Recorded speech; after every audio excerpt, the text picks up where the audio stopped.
Mnogo hrupa, mnogo hrupa, mnogo hrupa, mnogo hrupa za nič. Spoštovani gledalci, gledalke, poslušalci, poslušalke, dobrodošli nazaj v Mnogo hrupa za nič. Z vami smo Aljoša in Primož. Danes smo pri meni doma, ker še zmeraj nekaj boleham. Sem zdaj za 2 tedna obležal za angino, pa še kar traja. In sem zdaj... Mislim, še nisem čist cool. Mislim, imam nekaj na urniku zdaj. Kužen več nisem, baje. Okay. Tako da ni panike, če pa gledaj. Draž pa za podcast, si se žrtvoval, tako da hvala lepa. Zdaj sem 2 tedna se premetaval po posteli, pa poslušal podcaste o Pakistanu in Indiji. Kako si pa ti zadnja 2 tedna preživel? Upam, da boljše od mene. Kaj nameravaš iti v Pakistan pa Indijo? Zdaj me vedno bolj kot poslušam, manj se mi zdi. Vojna se tam začenja, tako da priporočam. Ja, ne, tega ne bomo. Draž mimo grede, jaz sem danes pripravil mačo. Kaj to mača? Ki jo gledalci tu vidite. To je en napitek poln antioksidantov, ki so proti angine. Ful vreje za proti angine. In, kot pa je mača? Mača, to je ena taka, to je japonska zadeva. Ja? Kaj je za stran vlil voda? Ne, to je voda, v kateri sem mogel zdaj odsediti to zadevo, da je lepo mehka. Da zdaj bom lahko za njo mača raztopil. To bom taki ritual že skoraj vsaki dan. Škoda, da nočeš. To moramo zdaj oni soundtrack dati. Kuharskih oddaj. Ja. Neki gypsy jazz. Ja, mačo damo gor. Mačo damo gor na... Pa še glas imaš direkt od onega z BKTV, ko ima kuharsko oddajo. ob citrah. Prašek mače zvrnemo na cedilko in pretresemo, zato ker zadnja stvar, ki hočemo v naši mači, so grudice. Aha. In kdorkoli je rekel, da delam mačo z grudicami, je legal, ne? Ker to jaz to naredim zelo prečiščeno in potem... Kaj je to mača? Mača je zeleni čaj v bistvu, samo pač tak zmešan, neki japonski način. In ne vem, ful ima potravi okus. Res ne je probo ti tega? Ne, jaz sem zadovoljen za svojo črno bosansko kavo. Oziroma, na kateri način ti delaš? Bosanski, ne? Ja, ga zdaj zlijemo gor 80 stopinj zagreto vodo in lepo premešamo, da ustvarimo tako bogato peno, v kateri je not antioksidanti. Mislim, zdaj moram priznati, da mi ne zgleda glih mikavno. Mislim, to. Ja, pač gledalci na YouTube zgleda kot špinačna juha. In tudi vkus ima tak. Ja, se trava. Ja, trava. Ampak si je pol močen. Si je pol močen pa zdrav. In to je zdaj moj namen mojih trenutnih dni, da bi človek nehal biti bolan, pa bi se vrnil svoj vsak dan. Tako da, kaj si ti delal zdaj zadnja 2 tedna, nam povej, med tem, ko sem jaz moral ko si bolehal? Ja. Jaz sem delal to, kar delam vedno, doktorat. Aha.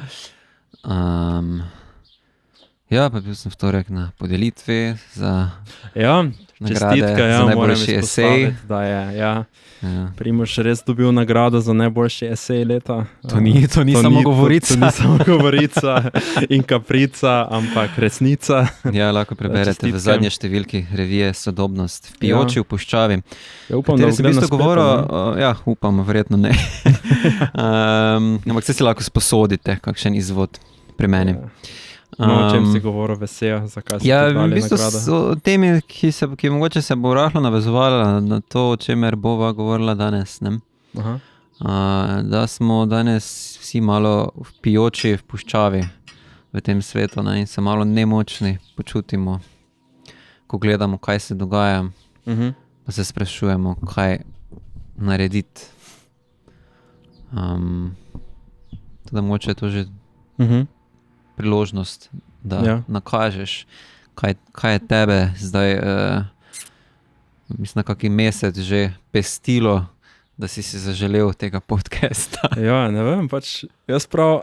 Razne angine. Ja, jaz se prav spomnim v srednji šoli, da ko smo se učili v zgodovini, kako smo vse te vojne, pa vse te teritorijalne predaje, pa spremembe držav, kako se na to vse gledal kot na neki pečat nekega obdobja, ki je pač čist mimo. Vse to se več ne dogaja. Mi smo se rodili v takem obdobju, takem izmernem obdobju stabilnosti.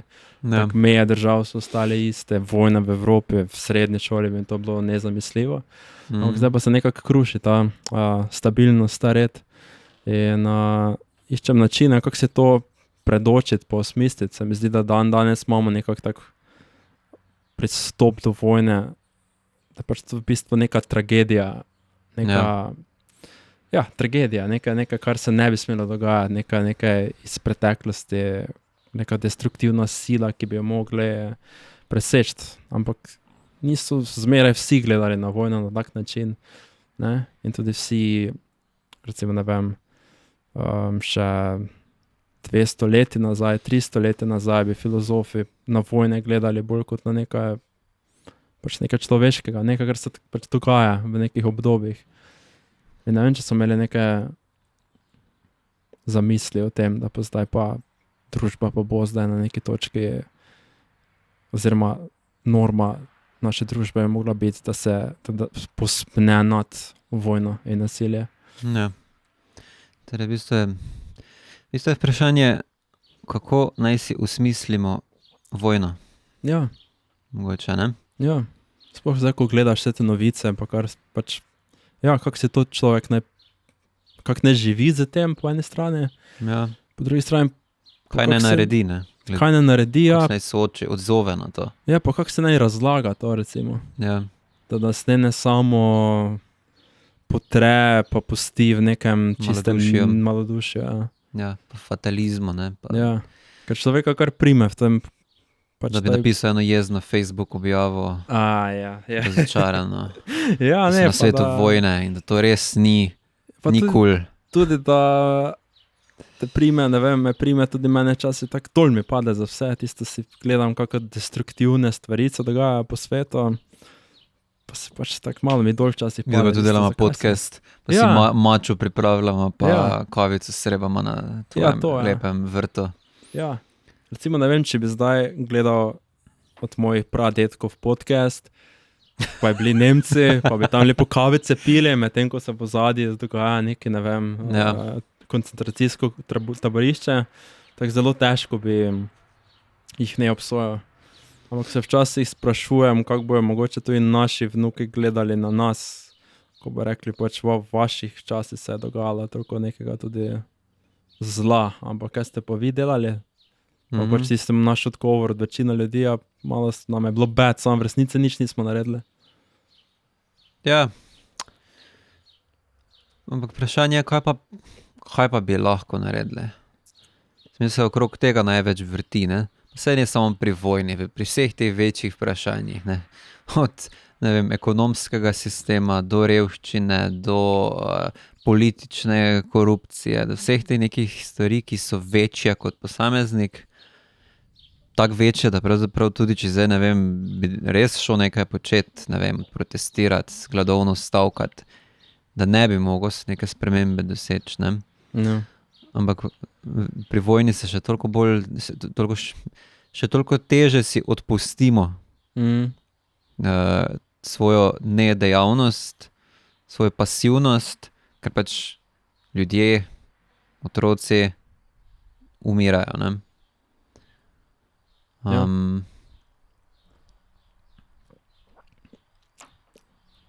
Kam se naj človek res orientira v tem stanju?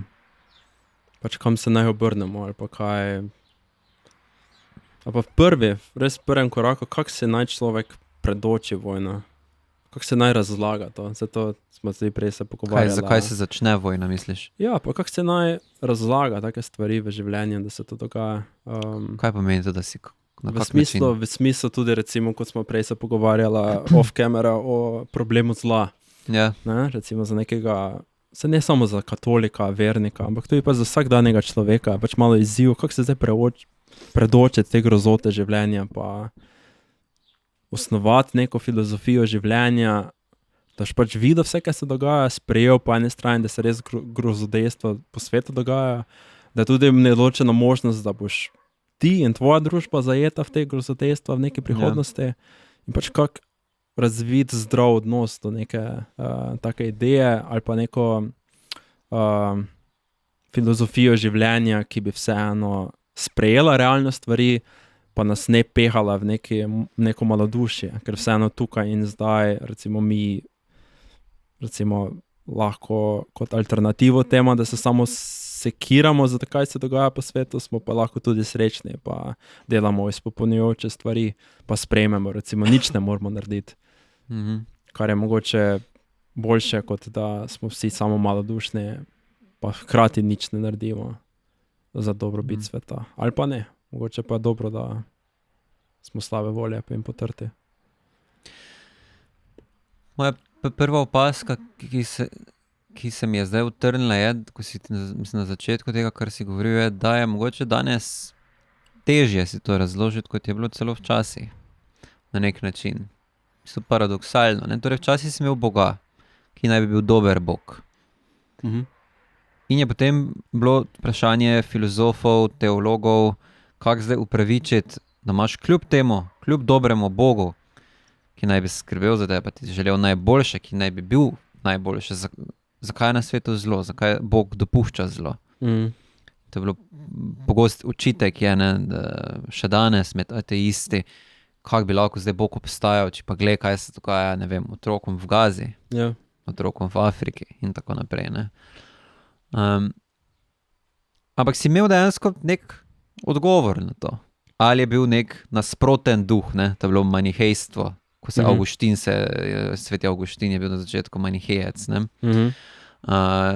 Ko si imel nekega nasprotno silo, ki se je zoperstavljala Bogu, nekaj padli angel ali pa nekaj tajega. Ne? Ali pa je v končni fazi bile te razlage, da je to pač del Božjega načrta. To so pač neke preizkušnje, ki se nam z tega našega smrtnega, zornega kota zdijo kot neke strašne stvari, ampak na velikem platnu pač tak mora biti. Za to, da je lahko ta svet, kljub temu, tako kot je Leibniz rekel, najboljši možen svet. Ne? In pol si misliš, da zdaj pa več ni Boga in zdaj več ni tega problema, ne rabimo več usklajevati, ker pač ti odgovori marsikoga niso prepričali. Ne? To je bilo ravno povod za Voltairovega Candida, ko je pač tisti potres se zgodil v Lizboni, je pač bil to odziv na to Leibnizovo tezo, kima je zdaj ti to najboljši možen svet, kako točno zdaj to, kar se je v Lizboni zgodilo, ko se je porušilo mesto in je toliko ljudi umrlo, kako zdaj to gre skupaj z najboljšim možen svetom. Torej, ni jih prepričal v resnici ta odgovor in potem smo šli v ta ateizem in zdaj smo mislili, zdaj pa več ni tega problema, se ni dobrega Boga in pač edino, kaj ostane, je neka evolucijska, spencerijansko, neodarvinistična razlaga, vsi se borimo za preživetje, pol imaš te realiste, kaj je že bil nek Karl Schmitt ali kaj je bil, ne? Pač ko ste razni razlagalci bili, da pač vojna je neko sredstvo, da neka plemena, sile uravnavajo svoje razmerja in pač imaš to kao razlago, ne. In smo zamislili, da zdaj bo mogoče s tem laže živeti. Na koncu je teže s tem živeti, ne. Kljub temu, da veš, da pač, mislim, se mi zdi, da ko poslušaš ljudi, bereš razne te objave, ki se nad vojno zgražajo, da ne upoštevajo, mislim, da te razlage jim nič ne pomagajo. Čeprav so zelo logične. Valjda, če imaš ti plemena nekih opičnjakov, ki hočejo zavzeti svoj teren, ki imajo neka svoje prepričanja, ki jim omogočajo, da bodo pač vsaka živela za sebe čim boljše, valjda se bodo stepla na neki točki. Se že živali med sabo stepejo, ne? Ja. Sam pri nas to dobi taki bolj, mislim, toliko bolj tragičen pogled, pa ta razlaga nas enostavno ne zadovoljuje, ne? Ne bi bilo lažje imeti nekega Boga, nekega satana, in bolj bi rekel, to je pač zlodej nareda. To je zelo, z veliko začetnico. Ja, mene kot ateist, mislim, da nisem lih ateist, ampak vseeno živim kot ateist, to lahko rečem. Me ful nagovorijo zgodbe ljudi, ki grejo skozi krizo vere, od filmov do knjig, pač ko se na neki točki vernik postavi in reče, pač kak je zdaj, še lahko jaz dalje verjamem v Boga, še lahko dalje verjamem v dobro. Pa se mi zdi, da je to, mislim, ne vem, če je glih večji problem za nas po Bogu, lahko skoraj rekel, da je pač ostal enak. Pač problem je preprosto ostal, pač vse nas žene neka vera v neko dobro prihodnost ali pa neko samoaktualizacijo ali pa neko izpopolnitev pač teh ciljev ali pa idej dobrega, ki jih pač sledimo ali pa jih vidimo v prihodnosti in potem na neki točki zgubimo vero v te stvari in smo pač v krizi vere na isti način kot pač vernik. Ker vseeno nas, kaj bi rekel, človek je vržen v svet in samo predočena neka dejstva, ampak kak jih on ukviri, pa je verjetno nelogično sledi. Verjetno je več načinov, na katere lahko ukviriš isto življenje. Ne, to je tisto, kar pravi potem Ludwig Wittgenstein v traktatu, da pač isto življenje lahko gleda skozi srečne oči ali pa skozi nesrečne oči in kar se bo spremenilo, ne bo življenje samo, ampak okvir, v katerega damo življenje. Torej imamo ljudje neka kapacitete mentalne, da si osmišljamo stvari v več možnih narativah, ki nam bojo dali ali bolj optimistično ali bolj pesimistično sliko življenja. In se mi zdi, da je nekako mogoče to obče človeška izkušnja, da imaš mogoče na neki točki malo bolj optimistični pogled na svet, potem pride do nekega takega katastrofalnega dogodka, ki ti poruši to sliko in te pahne v bolj pesimističnega, ampak potem vidiš, da če izhajaš z pesimističnega vidika, zakaj sploh živeti, pač zakaj sploh se trudi za stvari, če itak misliš, da je življenje slabo, pa da prihodnost ne bo dobra in se potem spet iščeš načine, kako priti nazaj do tistega optimističnega pogleda na svet. In se mi zdi, da je to v bistvu ta problem zla, no?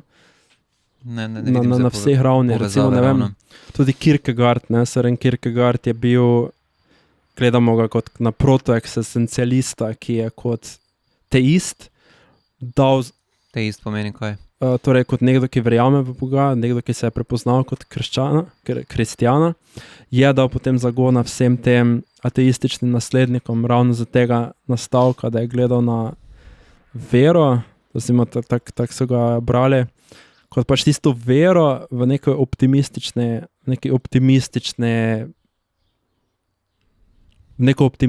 narativo, recimo, življenje.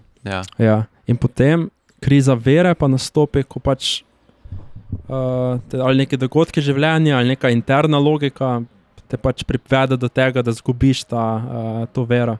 In zdaj si soočen z tem, da pač kot pesimist ne moreš živeti, rabiš neko novo strukturo, ki pa bo verjetno mogla biti sorazmerno optimistična.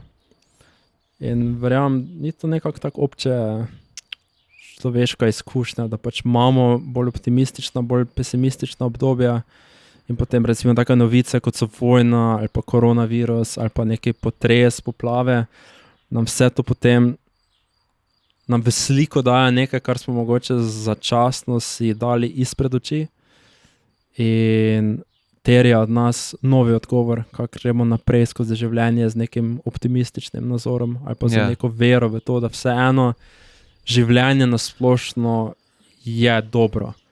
Ker to je neka predpostavka, verjetno. Upam, da snemamo. Ja. Je to verjetno neka predpostavka, recimo, ne vem, Camus ima, to provokativno vprašanje samomora kot jedrno vprašanje filozofije.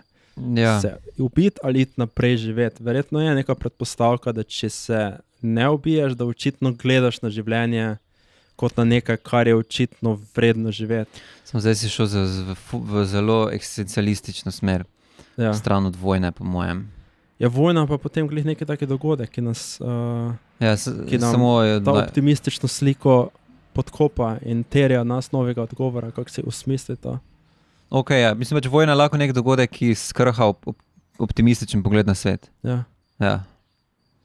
Okay. Ne, ampak v smislu tega, kar se rekel o problemu zla, bi se rekel, da ta problem zla se samo prevede v ta problem optimističnega pogleda na življenje pri ateistu.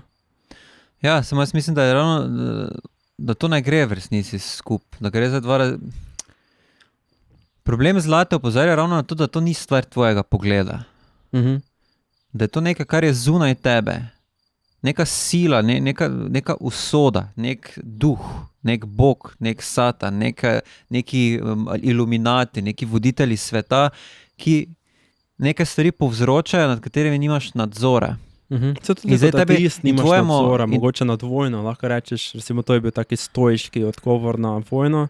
Pač vojne se dogajajo, ker so pač neka globoka logika zgodovine, po kateri pač po nekem obdobju stabilnosti nujno pridemo v neko obdobje vojne in ko pač pride, pač to sprejmeš, pa se ne pretvarjaš, da boš to lahko spremenil ali pa da je to neka izredna tragedija, pač prišlo je in potem tako je zmeraj v ciklih prihajalo do nekih izgredov in potem greš dalje. In to je recimo pol neki taki načinu okvirjenja, da pač sprejmeš vojno kot nekaj, kar je izven tvoje kontrole.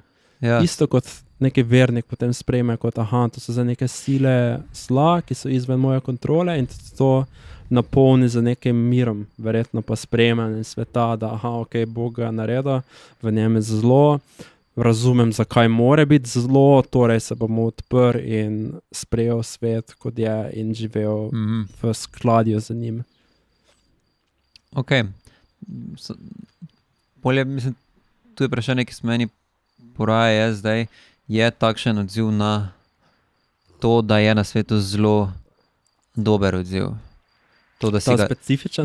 Torej, da odgovoriš na problem zla, tako kot so v končni fazi odgovarjali, da ga razložiš kot, ne vem, ali posledico neke religiozne zgodbe, nekega tega pač je Bog versus Satan. Ja.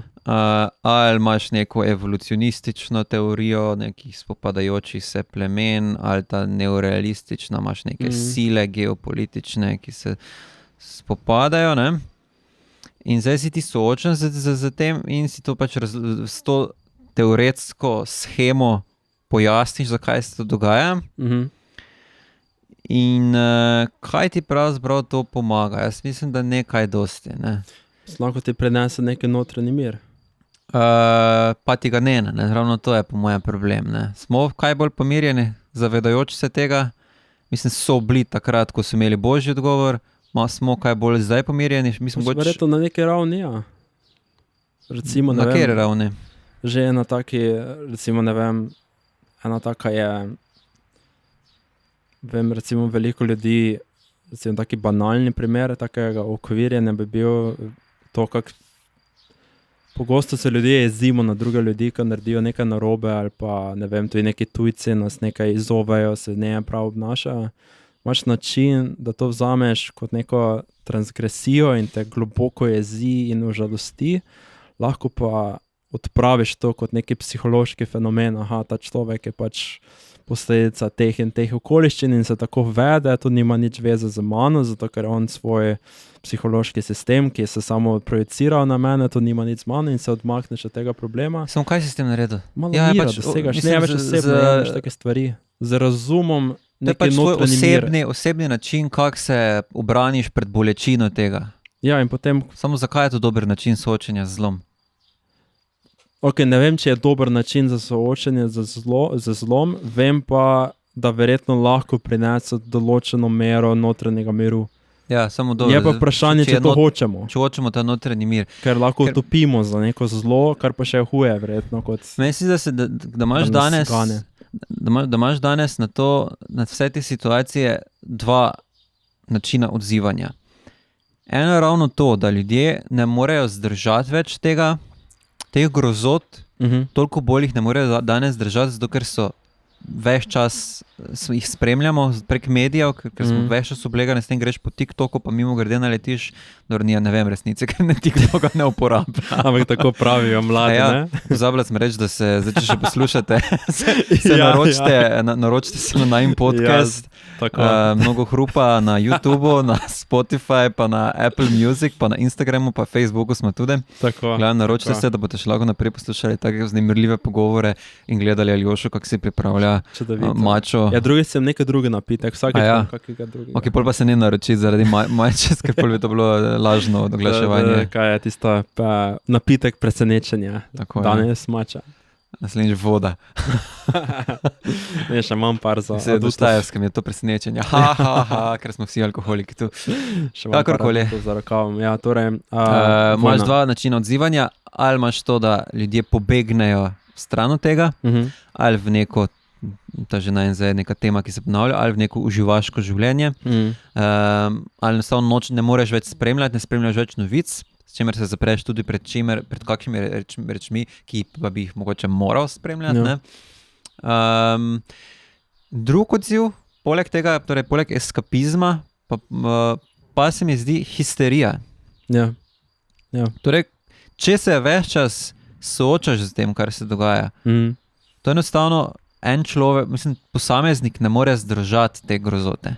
Ja. Preveč je tega. Mislim, če si še po možnosti mogoče malo bolj čustven človek in te prej te stvari, posnetki in tako naprej še bolj dreznejo, je po mojem to lahko psihološko uničujoče Ja. za ljudi. In jih pahne v eno stanje take hiperobčutljivosti, v konstantne neke vznemirjenosti, ali mogoče celo globoke žalosti in depresije.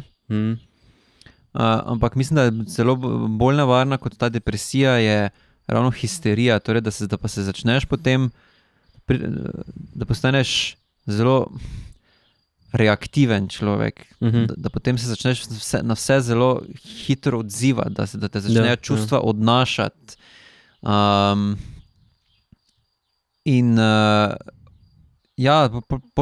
Pol pač dobimo eno skupino, ki si zatiska oči, eno skupino, ki pa se je od te grozote meša in več ne ve, kaj narediti. Ja. Pri tem pa začneš hitro, ko si v taki paniki, ko začneš mlatiti vse naokrog. Ja. In ne pomagaš niti pri problemu, končnem, ker niti nimaš moči, sebi delaš, pa svojim bližnjim verjetno precejšnjo škodo. Hkrati pa se mogoče zaradi te histerije onesposabljaš za reševanje težav in zla, na katerega pa mogoče imaš vpliv. Ja. Ker več nimaš moči v sebi, ker se ukvarjaš pač s to vojno v Gazi ali pa kjerkoli, medtem ko imaš mogoče pred svojim predpražnikom stvari, ki pa bi mogoče lahko kaj naredil. In pol v bistvu to postane tak, ne vem, zakaj je pravi način, da to rečem, ampak ta neke vrste tragografija. Torej, da imaš neko pornografsko tragičnost skoraj. Ja. Ko, Se malo rečejo te moja trečeti porn. Ja. Nekaj takega mislim, da je. Ja. Ne? Da se non-stop, mislim, da začneš v bistvu samo vračati vedno znova k temu kot neki obsesiji. Ja. Ne? Tako imaš obsesivno-kompulzivne ljudi, ki začnejo nek tik ponavljati, Ja. da se to lažijo. Tako se mi zdaj soočamo s tem, ampak kaj si v bistvu s tem naredil?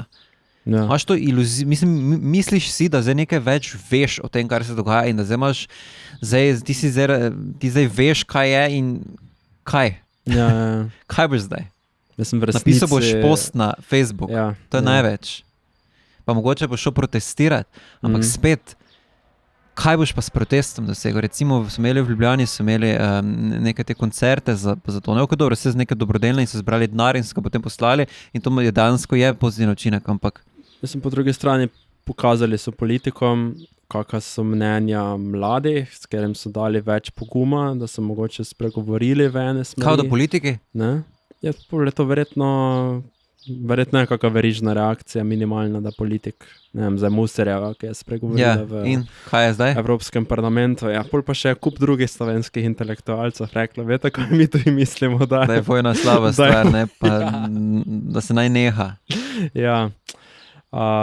Ampak medtem pa se še bolj kolje v Gazi kot Ja, tu zdaj več Na samem stvari. začetku. Kot prvo, verjetno, za tisto, kar si rekel pred našim pred pražnikom, verjetno niso tako hude stvari, kot so v Gazi in bi lahko bil argument za koga, da mogoče pusti pred pražnikom Slovenijo stvari neurejene in se bori za stanje v Gazi. Se mi zdi, da je to lahko legitimno, ker je Samo pač toliko bolj ekstremno tam. Ni bolj vredno male stvari na tvojem predpražniku rešiti, kot pa velike stvari se jih samo zgražati, pa nič narediti. Če je to alternativa, ja. Samo se sprašujem, verjetno, zdaj vsi bili samo apatični do tega dogajanja v Gazi, bi še bilo bolj, mislim, to bi mi bilo strašljivo. Da je pač kar to kar mimo, da je se še kar dogajalo, pa je pač mi to sprejeli, pa dalje živeli svoje življenje, tako živimo. Pa kaj pa doda to naše zgražanje? Ne vem, saj Kaj neki je vrednost občutek. tega? Neki Samo to, občutek, da mi sami sebi in drugemu signaliziramo, Da da to mi ni mislimo, okej. da je to narobe. Ja, Pa to je ni slaba nekaj- stvar. Ja. Ampak ima to kakšen naboj, ki lahko dejansko... Če ne drugega, minimalno vsaj to, da smo si na istem, da to ni nekaj, kar bi lahko dopustili, da bi se tu zgodilo. Oziroma, da smo vsaj na isti valovni, da je to nekaj slabega. To ni samoumevno. Ja. Misliš, da moje danes celo bi večina ljudi rekla, da je vojna slaba. Ampak sem pa prepričan, da če bi vojna prišla, Ja. če bi sem, Ja, poglej, mislim, da tu zanimamo dovolj zgodovinskega znanja, da bi se poglabljalo v tem, pa kaj se je dogajalo pri nas ja, po vojni. ja, Vsi ti povojni poboji. ja. Pogledaj, če imaš, Bog mi pomaga, ker zdaj to govorim, ampak še danes imaš ljudi, ki vidijo te pretekle zgodovinske boje med partizani in domobranci Mhm. kot neko stvar, o kateri lahko zdaj mi pametujemo, kot dobri, zli, pa ne, v resnici večinoma sploh ne poznamo zdaj teh dinamik, ki so ene ljudi vodile, silile v eno, druge ljudi v drugo. Ja. Kam hočem napeljati? Jaz mislim, da če bi se zdaj tu začelo dogajati nekaj podobnega, bi po mojem se spremenilo, to, da bi naenkrat zdaj vsi, kao mislim, vojna je slaba stvar, ampak ko bi se pa na našem predpražniku začelo dogajati, pa bi mogoče postali isto destruktivni Aha, ja. kot tam. Ja. Ampak se s to možnostjo se ne soočamo, zato ker se raje zgražamo nad vojno kot nekim abstraktnim, oddaljenim filmom. Ja, verjetno taka latentna, destruktivna ideologija lahko prisotna, ampak se mi zdi, da to lažem se zdaj na te točke zamislijo, da je verjetno, mislim, recimo v Bližnjem vzhodu je bila malo več kot latentna, pač ljudje so že, pač ljudje, ki so živeli v Izraelu, so verjetno že več desetletij odprto govorili kot o sovražniku o Palestini, pa so jih označevali za teroriste. In obratno, Ja, in obratno. Tako da tega zdaj ni tako očitno pri nas in bi me mogoče malo bolj presenetilo pri nas, če bi se kaj takega razvilo. Na ideološki ravni bi me ta zasuk bolj presenečal, čeprav se zavedam, da je vsaj v javnega diskurza ga ni, je pa res, da se zavedam, da pa je prisoten na periferiji, pa da mislim, hitro poglej, ven but nekdo kako. Poglej politiko. Ja. Ne? Politika je trenutno, pa to je verjetno povsod na zahodu, ampak se mi zdi, da pri nas, pa v Ameriki, v določenih državah še toliko bolj ta opazno. To so plemena, ki se vojskujejo z vsemi sredstvi, razen z direktnim nasiljem. To je res, ja. In zdaj pač, verjetno smo nek zgodovinski trud se je seštel v to, da še to ni izbruhnilo v nasilje. Ne? Ja. Ampak pa poglej Ukrajino, ne? Ja. Ko smo mislili, da je del tega prostora in tega civilizacijskega rezultata, ki je vodil do mira. Ne? Glavno, kar hočem reči, je, da mislim, da ni tak, da zelo ni tako daleč od doma. Dobro. In da to, ko zelo si razložimo, ja.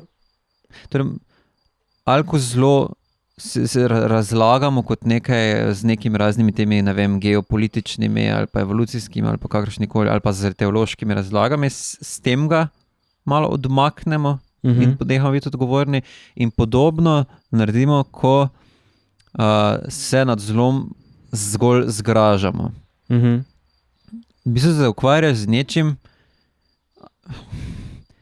mislim, ne soočaš se v resnici z zlom na način, ki jaz mislim, ki bi bil mogoče najbolj konstruktiven in potem te zelo preseneti doma. Ok, dobra poanta. Zato me res že nekaj časa moti, ne vem, jaz sem se malo sem bil mogoče apatičen ali pa nisem toliko se s politiko soočal do zadnje 2 leti. Pa ko sem te debate začel gledati, sem pač iskreno pričakoval, da bodo to neke konstruktivni pogovori. Ja, da bo to na nekem konstruktivnem nivoju, tako kot midva, recimo, da se pač odprto pogovarjamo in rešujemo. Kako lepo. In še zdaj gledam zmeraj znova debate, pa še zdaj vedno znova mislim, ok, samo zdaj pa te ne bo verjetno tega. In potem, tako kot praviš, z vsem se borijo razen z pestmi. In mislim pa nogami, pa fizično se ne borijo, no. Ne da se vrcajo. Ampak mislim, to je recimo, ko gledam, se to je bila verjetno tako, zdaj, če na en podcast malo plagam v spredje spet porinem, pač se to je verjetno ideja, da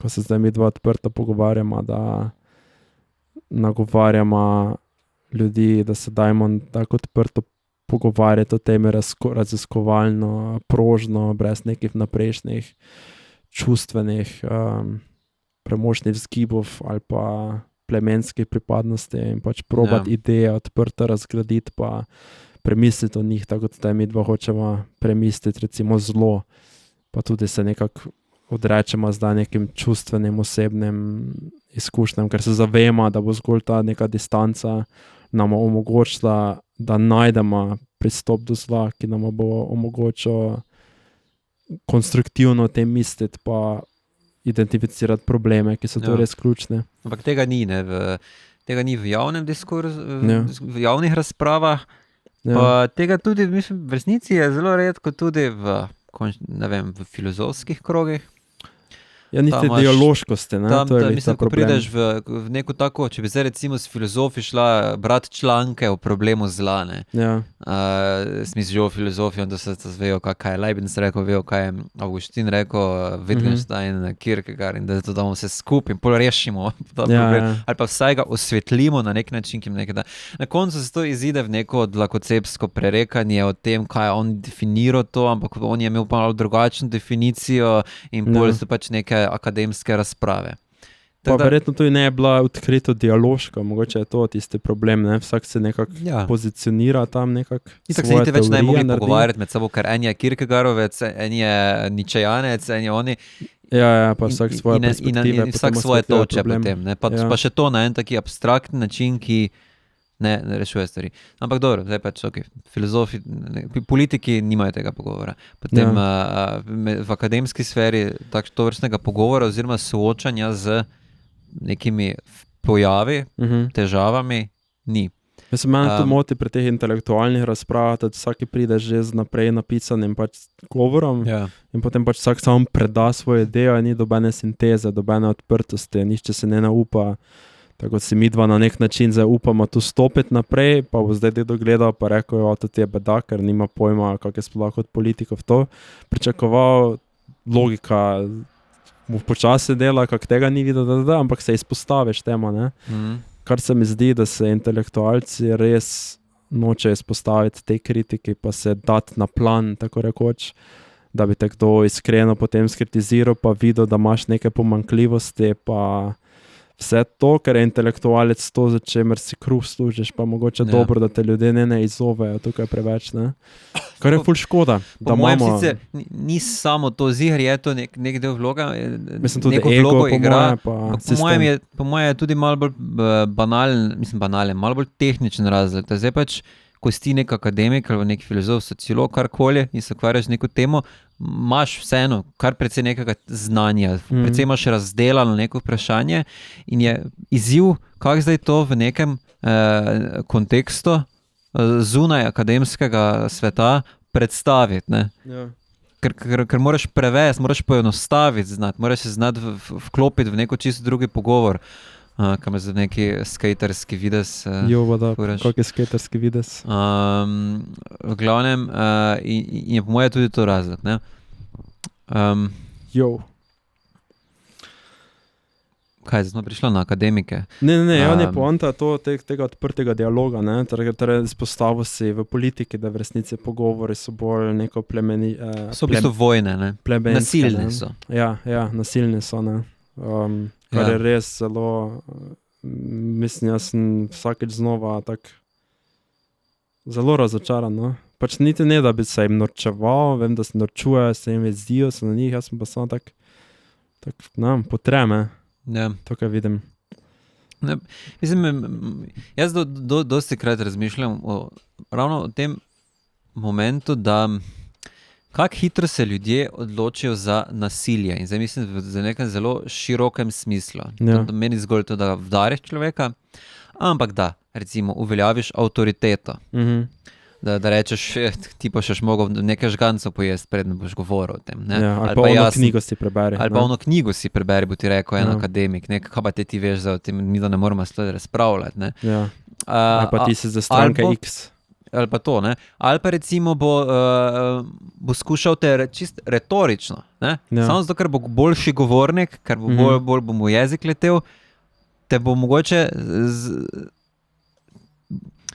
s tem nadvladal. Ja. Ne? Pa ne bo šlo sploh za pogovor, pa ne bo šlo za to, da bi on imel bolj prav.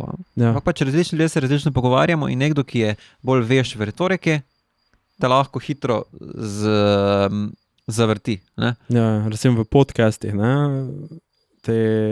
se tudi ego ti kleša, ne, in je to pol neki namesto pogovora, odprtega poskusa misliti neko stvar, se zvede na neko igro dveh egotov, ki namesto, da se To smo se z Klemnom Selakovičem pogovarjali zadnji. da sta imela za vodebom, ne, Ja. da sta imela za vodebom v resnici pretep besedni, namesto, da bi skušala se odprto pogovarjati, ne, in v resnici to ni tako redko pri podcastih, pač v resnici pride neki gost in ti pride predati svojo vednost in ti kot gost, kot gostitelj ga malo preizprašaš pa to, da ti pojasni, pa ni preveč pričakovano, da je ga ti izzval, ne, se si videl, ko smo imela Selakoviča komentarje, so bili tisto, kaj ga vabite, bla, in zakaj ga izzivata, bili so nekatere komentarje, ne, zakaj ga tako izprašujemo. Aha, to je bilo eno, po drugi pa so potem eni bili tudi, ki so pa se jezili, da ga sploh mama, ker so predvidevali, da če ga mama, Pol ga odobravamo. In bo vse, kar bo on povedal,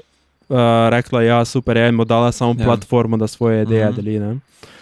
No, ampak recimo tudi, če pa zdaj damo vse te malo bolj javne stvari na stran, pa pogledamo čist interakcijo ljudi nas vsak dan. Jaz mislim, da tam opaziš isto stvar. Mene vedno znova preseneča, kako redko kdaj naletiš na ljudi, s katerimi se lahko dejansko pogovarjaš. Ja. Da en pove nekaj, oni drugi posluša, oni se na to odzove in pol drugi razmisli, ja, zanimivo, in nekaj s tem naredi, malo pregnete to, kar da nazaj, in pol je en taki ping-pong.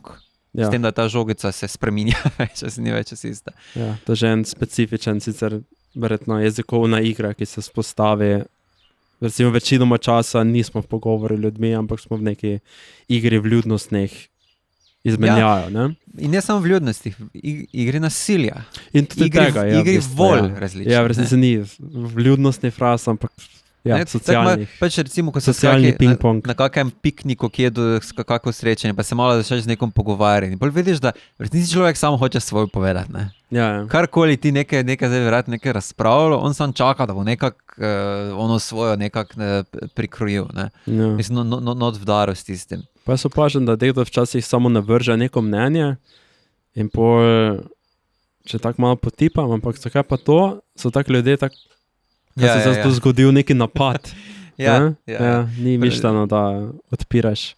Nismo v resnici Čudno se je pogovarjati pa razpravljati. Ne? Ja, Tudi ja. če gledaš recimo na te kakšne bolj umetniški dogodki, literarni večeri pa tako naprej, ne? Se pričakuje, da bo zdaj nekdo prišel nekaj predstaviti, odpredavati, odrecitirati, izvesti.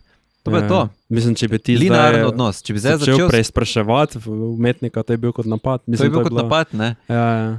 In dejansko rabiš za ljudmi nekaj časa moraš biti vztrajati v tej dialoškosti, da ugotovi, da ne gre tu za neko merjenje egov, ampak za preiskovanje idej. Ne? Ja. In za nekdo, ki mogoče tega pač enostavno ni vajen, kar je normalno, da ni, ker pač se to ni za nujno najbolj funkcionalen način soočanja z življenjem, ne, da samo razpravljaš non-stop, se pač težko preklopi na to. No, če navežem zdaj, zakaj sem sploh v to smer hotel iti, ne, ljudje posežejo po nasilju, torej po takem ali drugačnem, tudi v pogovoru na vsakdanji ravni. Ne? In mislim, da je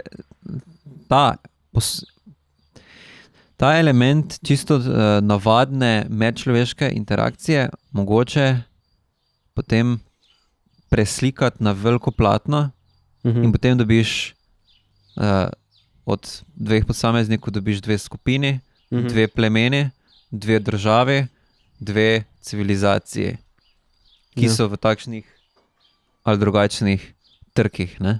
Ja. Ko se soočijo in se ne pogovarjajo, ampak uberejo pot takšnega ali drugačnega nasilja. Ne? Imaš tudi primere, ko so ubrali pot nekega približnega pogovora. Ne? Mene recimo fascinira, ker na desnici imaš zelo, vedno poudarjajo samo to, kako so, ne vem, migranti pa ta multikulturalizem prenesli razkroj civilizacij. Pa to ni res, ne? Mislim, recimo, če pogledaš, kje je jazz nastal. Ja. Tam v New Orleansu, ko sem imel si črnsko prebivalstvo, belsko prebivalstvo, Francozi, tam latinski prebivalci, Američani, Angleži, vse se je mešalo in gleda, kakšne zanimive stvari so nastale tam. Ne? Ali pa v Rimu v končni fazi, vsa možna ljudstva, vse dobro, mogoče je res tudi propadlo tudi zaradi priseljevanja. Pa helenizacija bližnjega vzhoda. Ja, in spet primer nekih precejšnjih meša. Vse so bila, vmes je tudi bilo dosti nasilja, ampak vseeno so pa bile so neke priložnosti, neke situacije, kjer so si dala neke skupnosti priložnost, da ima se, malo se pravimo meniti. Vsake toliko so si pač šli štihati, ampak tu pa tam pa so se malo pogovarjali in je mogoče nastalo kaj iz tega pogovora, kakšna fajn stvar, ne? Pa se to je bil nekako zdaj ideal levih politik, se mi zdi, zadnja desetletja, da pač se naučimo medkulturnega dialoga, ne? Vse je tudi šlo od financiranja umetnosti do raznih teh Erasmusov pa izobraževalnih programov, vse šlo v bistvu v to smer, da bi se naučili kulturnega dialoga, medkulturnega dialoga, pa to verjetno ni neka slaba stvar. Zato so zdaj mladi, če gledaš, zelo angažirani v tej stvari v Gazi, ne? Ker jim je ta kategorija totalno nejasna. Kako lahko imaš ti zdaj tu neki dve ljudstvi, ki se drugo doživljata kot kategorično zlo. Hamas, ki ima not napisano, da hočejo uničenje izraelske države in ljudstva, in Izrael, ki to v praksi izvaja za nasprotno stran. To je pač v naši generaciji malo nepojemljivo, vsaj pač tem, ki so bili Erasmusovci v to. Ker res, to je mogoče tisti glavni srž problema, verjetno dehumanizacija, da se naučimo odvideti človeka kot človeka. Vem, da zdaj, ko sem gledal te teroristične napade v Pakistanu, pač kako je to težko dojemljivo v resnici, da ti greš tam nekaj random naključne turiste postoriti in jih izpraševati, naj citirajo Koran in če ne vejo, jih pač uničiš. Kakšna radikalna dehumanizacija je to. Verjetno je kar dosti korakov treba, da... Mislim, hočem reči, da je dosti korakov treba, da priješ do take stopnje, da si sposoben ideološko dehumanizirati drugega človeka, samo v resnici ni res, ne. V resnici se je večino zgodovine dogajalo to, da smo se naučili kot sovraga gledati to je neko celo skupino to. ljudi. Vprašanje Hannah Arendt, pa tega Eichmana, pa Ne. nacizma, pa vseh teh Banalnost taborišč. zla. Ne. Kak je na koncu to zlo, ki ga tak postavljamo na taki piedestal, ne? To je neka tista sila strašna. V resnici se takih, se na zelo banalni ravni se začne izražati. Ne? V čisti tej, recimo tako torej pri Eichmannu, ne, ki je organiziral vso to uničenje Judov, v tem, da pač nek birokratski postopek izvajaš in si zelo zapakiral v birokracijo. Ja. In zdaj je vprašanje, je to zdaj zlo, ne, kar je on počel, je to on doživljal kot zlo, ne? On je seveda trdil, da ne večinoma, ne. Ja. Isto to, ne, kar sem zadnjič o Iranu razlagal, o usmrtitvah, kako so si razparcerirali posamezni postopek usmrtitve prestopnikov in političnih sovražnikov na tak način, da imaš zdaj na koncu človeka v ločeni sobi, ki mu zasveti gumb, da potem on stisne in se potem v drugi sobi sprožijo lopute, da pač se obesijo potem tisti politični, kako so si segmentizirali, da potem en stol nastavi. Težke besede si izbiraš. Otorinolari. Ja, le danes se ambicioznega počutim. In pač kako se potem to birokratizira, banalizira, distribuira med posameznike, da se skrijemo pred tem, da izvajamo zlo. Ja. Vse isto, ne? To je ta vprašanje moralne odgovornosti, recimo potem pri korporacijah, ko se neko zlo dogaja, ne vem, neke delavce izkoriščajo, ali pa v Amazonija, pa to, ne. Ja, in potem je pač vprašanje. IKEA, ne, ko je zdaj bil pred kratkim dokumentarec na RTV, ko te gozdove v Romuniji uničujejo, ne. Ja, kdo je zdaj krivec, ne, kako se to izmaknemo drug drugemu, da na nek način nihče ni kriv, pa vsi so krivi. In vse v bistvu isto birokratski postopki se potem v vojnah razporedijo, nekako imamo tiste nominalne potem grešnike, ki so tiste, ki so dali ukaze, a v resnici spet se porazporedi vsa odgovornost. Nekdo je potem bil tisti, ki je šel tja, je streljal, tretji je tisti, ki je organiziral prevoz. Ja. Potem se vsi po malem razbremenimo. Ja. Meceni in pokrovitelji.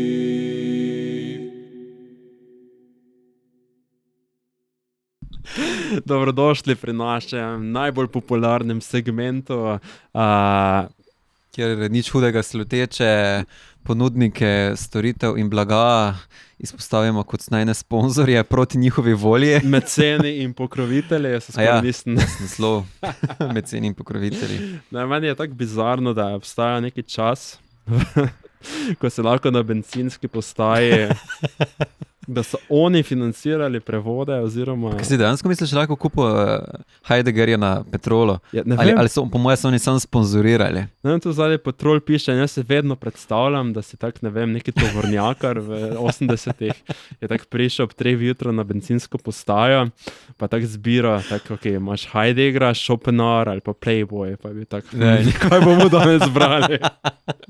Ja, mislim, po moje Playboy je verjetno imel bolj mikavno platnico, ne? Ja, je pa res, da naslovi so pa pri Heideggerju. Je bitin čas in potem je začel brati 3 jutro ta tovrnjakar. Za duše je začel brati in je rekel, pot analitike tu biti, ki smo dosej prehodili, je postala konkretna demonstracija teze, ki smo jo vodoma zgolj navrgli, bivajoče, ki smo vselej mi sami ontološko najbolj oddaljeni. In je bil tako. In polko se je domov pelal. Damn, kako je to res. Ja, tako da skratka, danes smo si izbrala Petrol. Ja. Vsakem čas, ne? Ja, da so sponzorirali, pa vse to je lepo, ne? Ne, super, mislim. To ne je bilo slabo, ne? Da bi našli nek način, da stimuliraš podjetja, da sponzorirajo umetnost, pa humanistiko, pa kulturo, ne? Ja, mislim, to je Sicer mislim, da smo glede na rezultate referenduma zelo daleč od te miselnosti.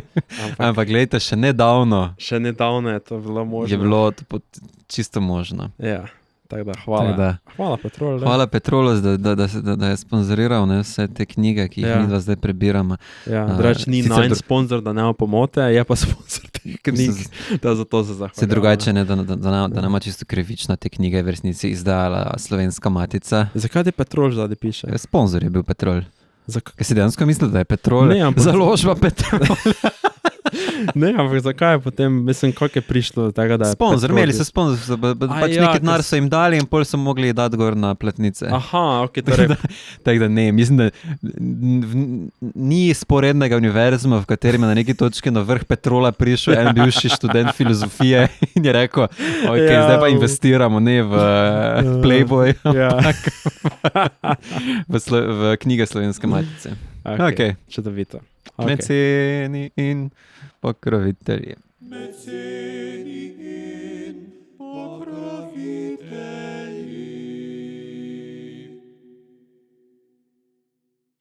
Ja, dobrodošli nazaj po tem sponzorskem oddihu, ki bo nekoč morda prišel iz fikcijske ravni na konkretno in bomo midva z Primožem plavali v denarju.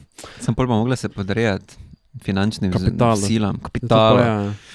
Medtem ko zdaj delamo za dušo. Kjer je kapital bi zanimal, da podcast. Oziroma, če bi tega gledalca, celo, ki zdaj še huje, celo če bi kapital zanimal ta podcast, pol smo nekaj narobe naredila.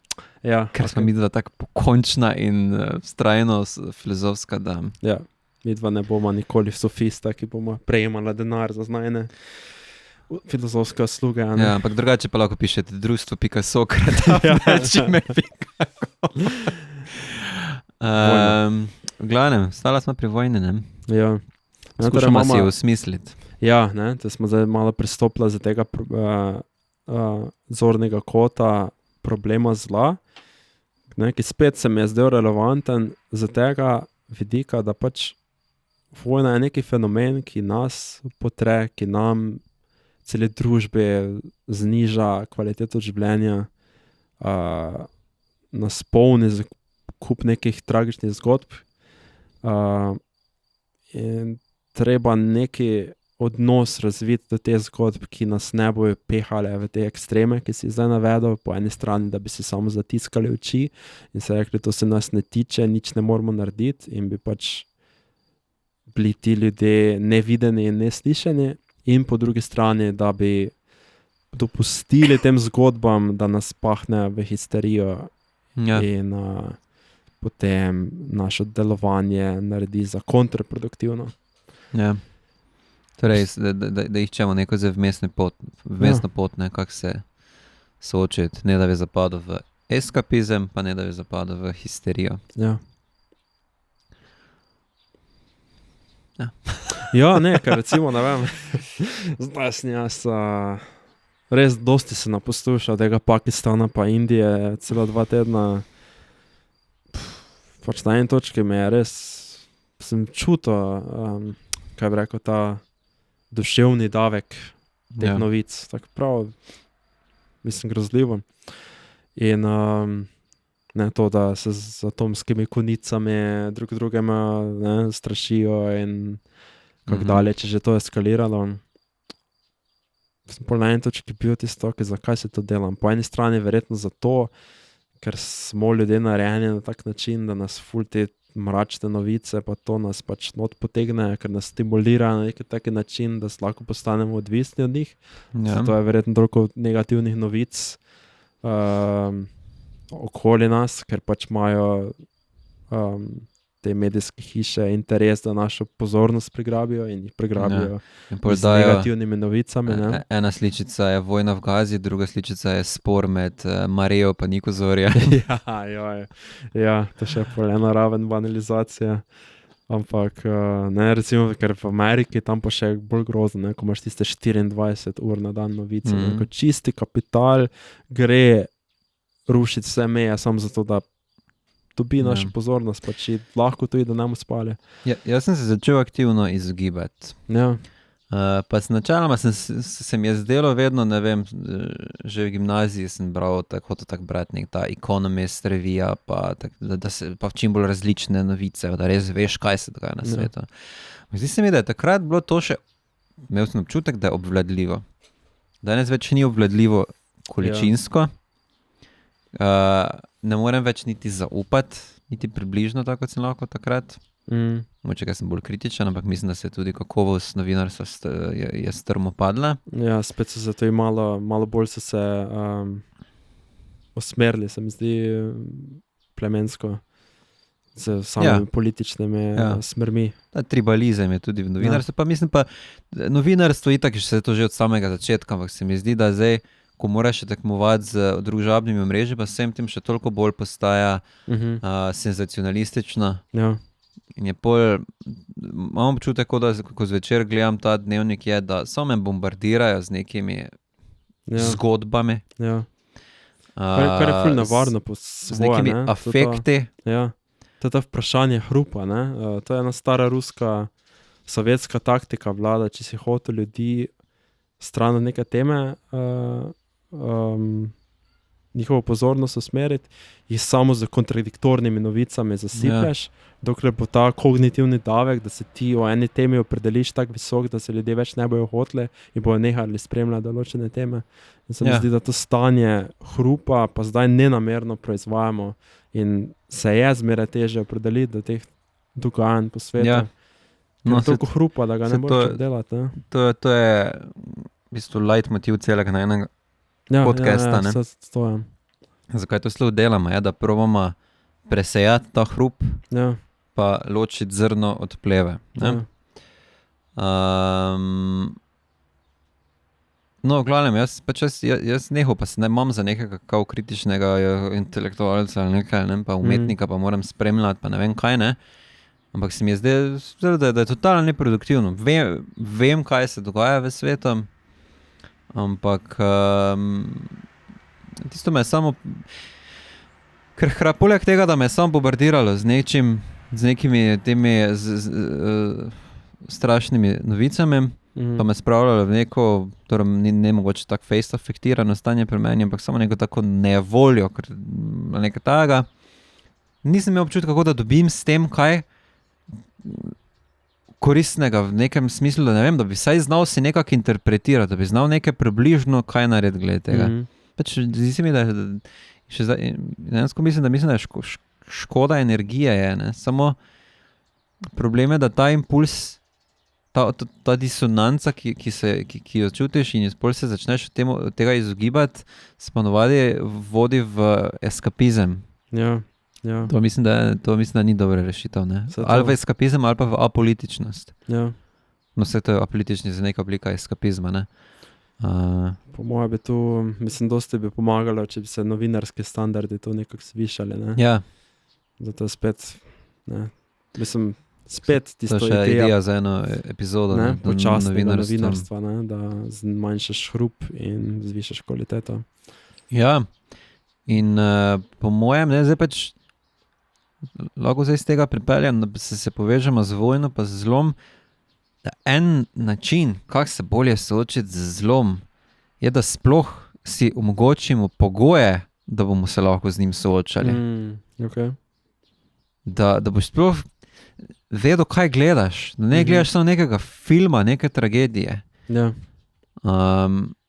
In boš rekel, ok, rabim zdaj, se moram s tem bombardirati, oziroma obratno, se bi mogel malo izpostaviti, kaj se dogaja po svetu, da malo vem. In potem malo treba nekako se naučiti vse te različne informacije filtrirati, ne, pa presejavati, pa rešetati. Torej po eni strani kritičnost do samih informacij, koliko so zanesljive, samokritičnost, da se zavedamo, koliko ta input informacij dejansko je konstruktiven, koliko pa recimo samo nas čustveno mogoče daje nekega zagona, pa ena tretja sem še imel, pa sem pozabil. Ja, škoda, mogoče je bila to glih rešitev. Mislim, da je bila ful dobra. Mogoče je bila rešitev za problem zla. Ja. Zdaj ti je izpuhtela. Ja, izpuhtela me je. Ampak ja, torej, to je dobra poanta, da moramo torej pogoje ustvariti, da se bomo sploh lahko soočili z temi stvarmi in da je tu rešitev.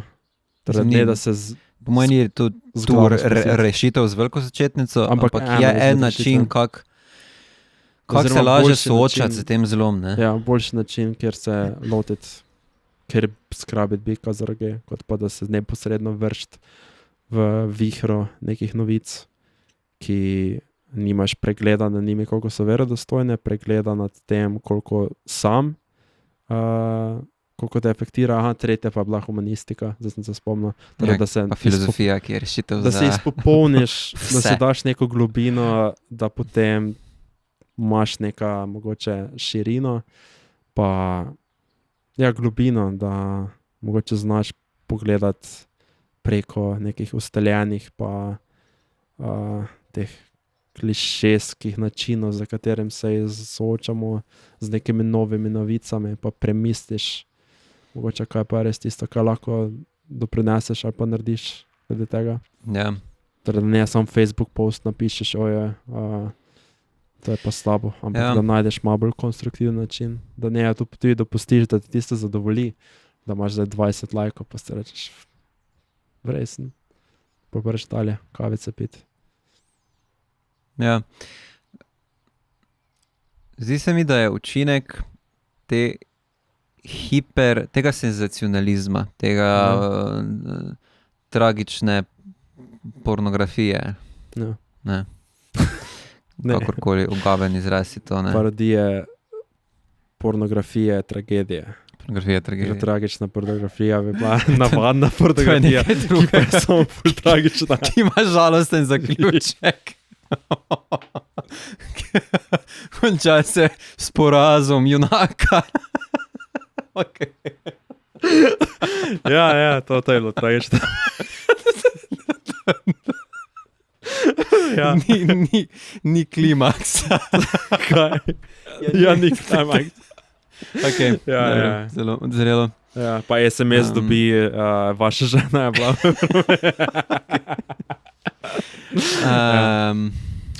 Vojna. Torej, učinek tega senzacionalizma in vsega tega hipersenzibiliziranja, zato ker te non-stop obkladajo z vsemi temi novicami, ker se sam sebe v bistvu namenoma soočaš se s tem, ne, je, da te navda z enim takim občutkom v bistvu nemoči na koncu. Ja. Torej, ti se v bistvu, tvoja moč se izpoje v tem, da se zgražaš, Ja. ampak koliko pa se vprašaš, kaj pa ne naredim, pa se večinoma pač resigniraš, ne. Ja. In to se prenaša mislim, v resnici tudi širše, ne, na neko splošno življenjsko držo, da torej imaš spet, v resnici se spet tvori torej neko abstraktno zlo, neka abstraktna usoda, ki kroji, kaj se bo v svetu dogajalo. In potem se ji predaš. In kaj te edino preostane, je, da pač probaš znotraj tega nekako približno delovati. Znotraj tega, mislim pač nekaj malo, torej eskapizmu nekem, ne. Jaz mislim, da je pač, kar jaz razmišljam, zdaj neko skušam sam si usmisliti, kaj zdaj naj naredim jaz to, razen tega, da delam jezne Facebook poste, pa na storije dajem gor, pa ne vem kaj. Kje je moja moč? Kaj lahko jaz naredim? Mislim, kaj lahko jaz naredim? Kje lahko jaz, odkot lahko črpam? Kaj so stvari, na katere imam vpliv? In probam se za to opolnomočiti. In ne pustiti temu, da mi vzame moč, ampak da me kvečemu spodbode, da jo zahtevam oziroma izražam tam, kjer jo imam. In mislim, da če bi to ljudje to počeli, pa to res počeli, to pa je drugi problem, da se kljub temu, da se sešteje, torej imaš neke te mravljice, ki začnejo vsaka malo drugače funkcionirati in vznikne malo drugačno delovanje iz tega, ne? Da bi mogoče prej slej prišlo, vse tako, kot se zdaj že počasi dogaja v zvezi tudi z gazo, ne? Ampak pač prepočasi, ne, glede na to, kaj se dogaja. Da če bi ljudje na ta način razmišljali, da bi vseeno se te stvari spreminjale. Ne nujno na drastično bolje, ampak mogoče malo boljše. Ja. Samo tu pa se po mojem potem znajdeš pri vprašanju, kaj sem pa jaz v resnici pripravljen narediti glede zla. Ja. Zdaj, verjetno imamo vsi ljudje neko osnovno potrebo potem, da vkolikor je naši moči preprečiti neko nepotrebno zlo, da ga preprečimo. Verjetno imamo tako vsaj, verjetno so izjeme, ampak tak, verjetno je neki normalni človeški odziv, da ko vidiš nekaj, da gre tragično narobe, da imaš neki impuls, da bi si želel, da bi lahko nekaj naredil, da bi to ublažil. In verjetno je del širšega problema to, da smo v nekem stanju otopelosti, mogoče tudi ljudje, mogoče zaradi vse večjega hedonizma, da se zdaj ali pa histerije, ne?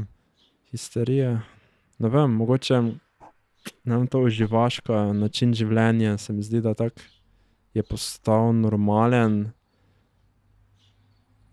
da manj tega čutimo, te potrebe, da bi drug drugemu ublažili recimo trpljenje ali pa delali dobro, ker smo pač se zasičeni z tem aktom uživanja do te mere.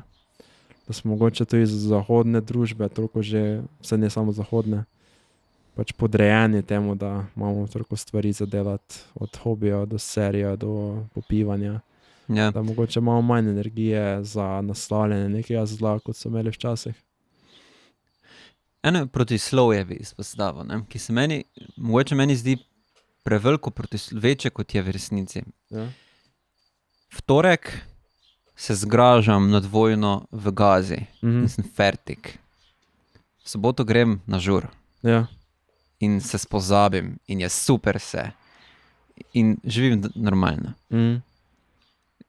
Danes je to popolnoma sprejemljivo, da imaš to Ja. disonanco. Jaz ne vem, če je. Mislim, da hočemo kao nominalno dobro, ampak na koncu se nisi pripravljen odrekati tistemu, kar pa je res tvojo, Ja. kar ti omogoča, da, ne vem, bolj vzdržno živiš, ampak mogoče pa bi se mogli znati odrekati.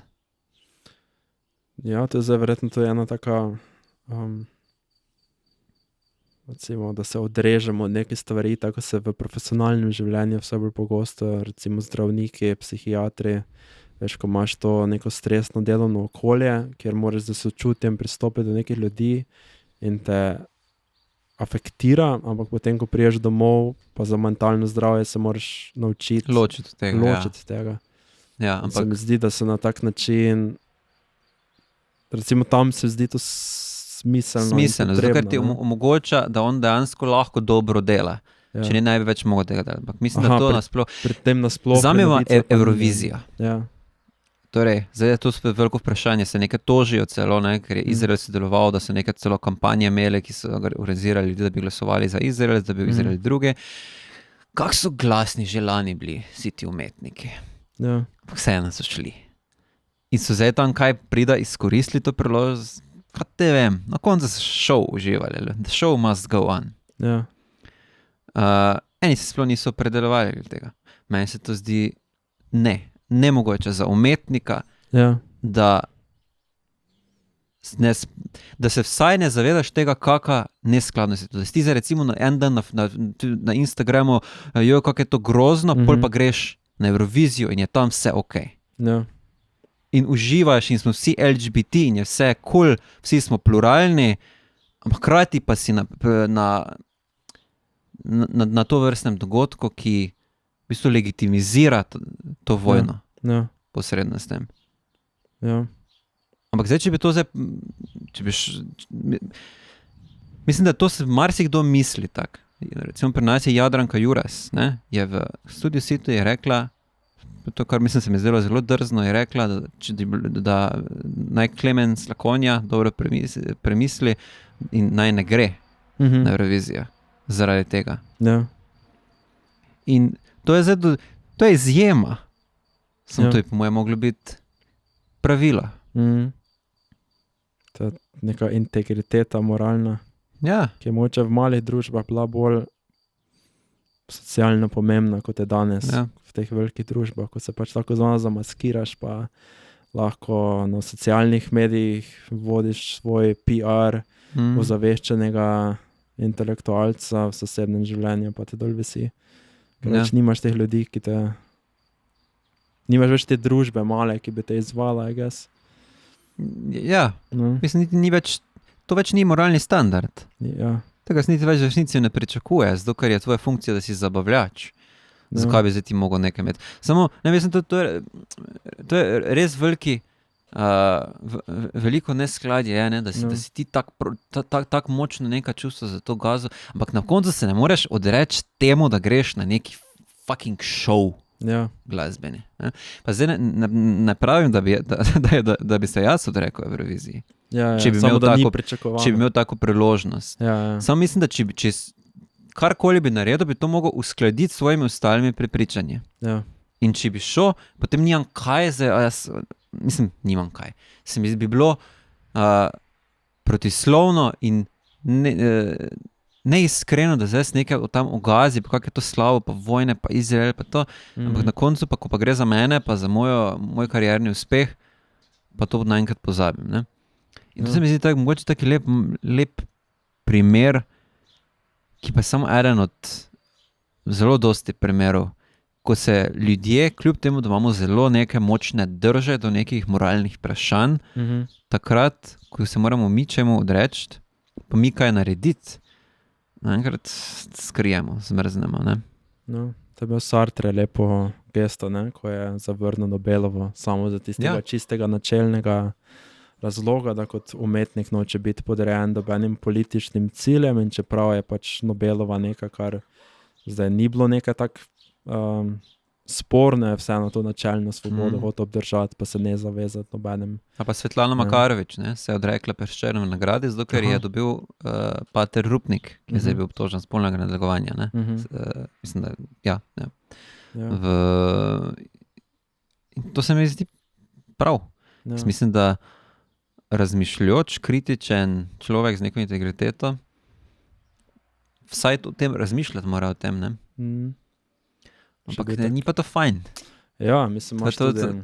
Ni fajn, pa ful dosti trpiš zaradi tega. Ja, saj imaš tisti ful lep film A Hidden Life, se reče, od Terence Malicka, o enem avstrijskem vojaku, ki pač preprosto ni hotel se zaprešešti Hitlerju. Ampak je vso vojaško usposobljanje vse dal skozi, ni pa hotel zaprešešti in je potem pač njegovo mučeniško življenje prikaže. In je kot nekaj način to bil režiserjev poklon vsem tem malim skritim življenjem, ne pokorščine, ko pač ohraniš moralno integriteto, ampak na koncu tudi pač režiser poznaje se, v resnici nič ni dosega. Ne? Pač nič ni, ubili so ga, družina živela v bedi, ampak je pa svojo moralno integriteto obdržal, ne? Pa živel kot moralni človek. In je to, veš ne, če bi bil to ameriški film, ne, bi na konci čudež, pa bi bil nagrajen za svojo moralno držo, ne, ampak to je realnost, ne, nisi nagrajen za svojo moralno držo, ne. Oziroma je akcidentalno, če boš ali ne boš, ne. Zato, ker je moralna drža sama po sebi vrednota. To je, ja. Ampak edini način, da sploh imaš lahko v svetu moralo, da imaš dobro v svetu, je to, da ljudje nekaj počnejo, ne zato, ker njim koristi, ampak ker je prav. Ja. In tu po mojem priješ v vseh teh razpravah o vojni, pa o zlu, pa vseh teh slabih rečih, pa o kapitalizmu, pa to, ne. Na koncu do vprašanja, nazaj do posameznika, ne.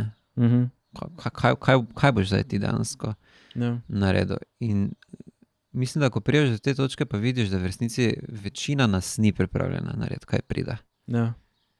Večina se nas ni pripravljena odreči temu, da bi svoje lastno življenje mogoče malo uredili v nekem smislu, da bi lahko, ne vem, vsaj boljše opravljali, delali to, kar, v čemer smo, ne vem, dobri, ali pa smo v službi, ali pa ne vem, ali pa da smo boljši starši, ali pa nekaj. Ne? Ker je lažje, ne vem, scrollati, pa lažje se prepustiti nekim nagonom in tako naprej. Ne? Ja. Nočem si izvedeti tega Petersonovega argumenta, da si moramo pospraviti sobo, ne? Ampak je pa vsekakor del tega truda civilizacijskega, to, da posamezniki tudi svoje sobe pospravljajo. Ne? Ja, da delaš na svoj... Mislim, verjetno bi to bil idealni odgovor na problem zla, da pač sam sebe za svojo moralno integriteto poskrbiš in če te kdo vpraša, kaj s tem dosežeš, je nič, moralna integriteta, pa pač si prvi uničen, zato ker si pač verjetno najbolj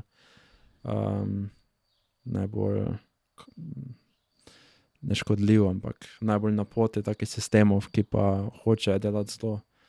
Ampak ne vem, koliko ljudi se tudi sam pri sebi, ne vem, če sem pripravljen sprejeti mučeniško pot. Ja, sej, to verjetno noben ne ve, dokler ni v tej situaciji v resnici. Ne? Ja. Jaz zdaj lahko tudi nekaj modrujem na abstraktni ravni, polo je prišel mi tam en nacij pred vrata, pa vprašanje, kako bi se odzval. Ne? Ja, je verjetno v neki praksi življenja odgovor, da kultiviramo svojo vrlino korak za korakom, skozi delovanje potem utrjuješ neki svoj karakter verjetno in se delaš bolj odprtega do nekega moralno čistega delovanja. Ampak ne samo skozi delovanje, ne? Tudi skozi razmišljanje. Ja. Mislim, da če samo deluješ, te potem življenje vedno znova preseneča. In pol pač prideš v neko vojno situacijo in pol se enkrat odzivaš, tu nisi vedel, da se ti lahko odzivaš. Ne? Okay, ja. Če nisi prej se s to možnostjo soočal prek umetnosti, prek razmišljanja, prek pogovora, prek soočanja z drugimi načini življenja in tako naprej. Ne? Tako da mislim, da je tu pomembna komponenta to razmišljanje, to je neka teorija, to je v bistvu tema mojega doktorata, pa tudi tega eseja, ne? Da pa to razmišljanje ne more ostati v svetu razmišljanja. Ja, super, zdaj smo razmislili vse, ampak zdaj se moram vrniti v svet in videti, kako jaz zdaj živim. Kaj lahko drugače naredim, da bom deloval na neki način, ki bo v tem mravlišču človeštva se seštel oziroma bo iz tega vzniknilo nekaj boljšega, kar se mi vsaj zdi boljše. Mislim, verjetno ni nujno, da razmišljaš tako smereno. Verjetno lahko tudi ostane samo na ravni, da so neka dejanja v skladu z vrlino ali pa so prav pa narobe. Ne nujno, da zato, da bo posledica nekih dejanj ali pa skupek dejanj boljše. Ne? Pač to je ta argument, kaj pa če nič ne dosežeš? Tu pa smo zdaj spet pri enem vprašanju, ki smo ga zadnjič z Matejo imeli, ta večnost pa to. Pa tu biti pa kantovsko čist. Ja. Da je neko ravnanje moralno, je takrat, ko lahko postane obče pravilo, splošno pravilo. Kar pomeni, da pač moram se vprašati, kaj če bi vsi tako delali? Je to, kar jaz zdaj počnem, lahko skladno s tem, da če bi to slučajno vsi počeli? In je potem, tako imaš ta širši kriterij, kot pa samo to, da se držiš nekih ozkih pravil. Neki vrlin, ki pač si jih nabral skozi življenje. Ja, lahko je, mislim, verjetno je to boljše, kot pa, da sploh ne, če so ta pravila dobra, ne, in niso zdaj recimo neka fundamentalistična vrednota, ki še več nasilja in tega povzročajo. Samo po mojem pa se za soočanje z silami, ki so večje od posameznika, torej za zlom, moraš ravnati v oziru na sile, ki so večje od tebe, v oziru na neko splošnost, če je lahko tvoje dejanje postane splošno pravilo, če je lahko v oziru na neko večnost, če z vidika večnosti gledam, je to, kar jaz zdaj počnem s svojim življenjem. Ali pa, če bolj na posamezniku gledamo, če bi zdaj umiral, če bi vedel, da bom umrl v kratkem, bi to počel, kar zdaj počnem. Samo ta posamezni vidik tako gre spolj v hedonizem, ne? Ja. Zato mi ne diši nikoli ta individualna perspektiva, prvoosebna. Ampak splošno. Gledaš celo skupnost, civilizacijo, človeštvo, večnost. Ne vem, vstavi me. Ne, dajmo to Let's v unpack this. zavihek. Ja. Dajmo to v zavihek, pa se vprašamo, nekdo zdaj posluša ta podcast, pa se mogoče sprašuje. What the fuck these bros Ja. on about? Ja. In ko vidim, da nima odgovora, se dalje vpraša, kaj bo zdaj odnesel tega podcasta, kaj bi bila tista ena misel Sobo si za spravi. soočenje z zlom. Ja, saj verjetno ni tak preprosto, je pa verjetno začetek. Jaz mislim, da Kaj če ti vojna raznese sobo? Ja, ampak jaz mislim, da lahko to najlažje preprečiš tako, da poiščeš zlo v sebi.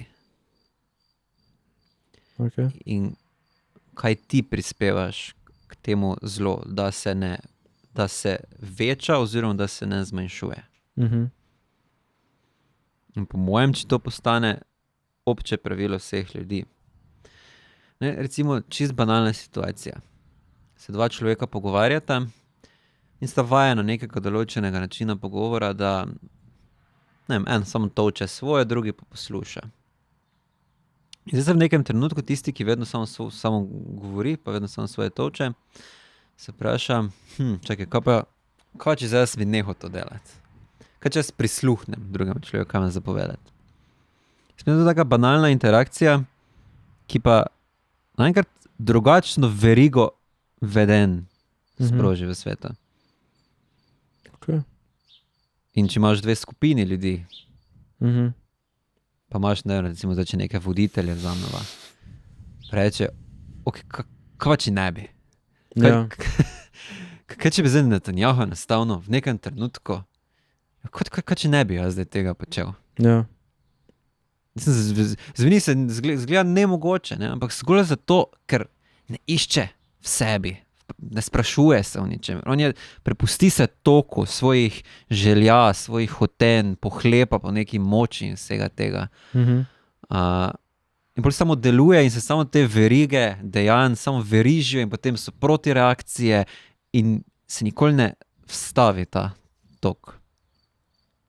In jaz mislim, da na več ravneh se ta tok lahko staviš. Lahko recimo nekomu, ki te užalo, namesto da zdaj zamero gojim, lahko rečem, ne, ok je, gremo dalje. Odpuščam ali pa nekaj takega. In po moje so to pol neka dejanja, ki malo spremenijo tok ravnanja. Samo moraš pa iti, po mojem, zato ful prek sebe. Recimo, jaz že govorim 5 minut, ne? Neprekinjeno. Se jaz si dal vlogo, kaj če bi jaz prisluhnil. Ja, ti si v bistvu boljši človek, ne? Ja. No, ampak zato jaz mislim, da je dialog tak pomemben. Pa zato je tako odsotno sebe. Ker se v tem učimo tega vstavljanja, tega toka. In da daš drugemu priložnost. In eni nam je težje, ker pa več smo bolj gobezdavi.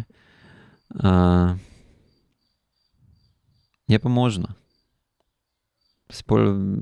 Mislim, jaz od vseh te reči, o kjer zdaj razmišljam, nikakor ne bi razmišljal, če ne bi zdaj ti prej te poslušal, pa pustil temu pogovoru, da se razvija. Ne? Ok, zdaj smo ful filozofirali. Ampak lepo se to ne, strno v neko... Zdaj moraš reči, Ja, samo mislim, da to ne gre skup z onim, kaj si prej rekel. Mislim, lahko bi. Ona lahko druga bi, teorija se s tem ne sklada. Lahko bi Kaj pa ti potiskal, delaš? ampak kar lepa, se mi zdi vseeno kar lepa. Change misel yourself and you'll change the world. Ja, mislim, to imaš vedno, ne. Kaj, lahko ti klasificiraš te filozofe med change yourself ali pa spremeni sebe ali pa spremeni svet, ne.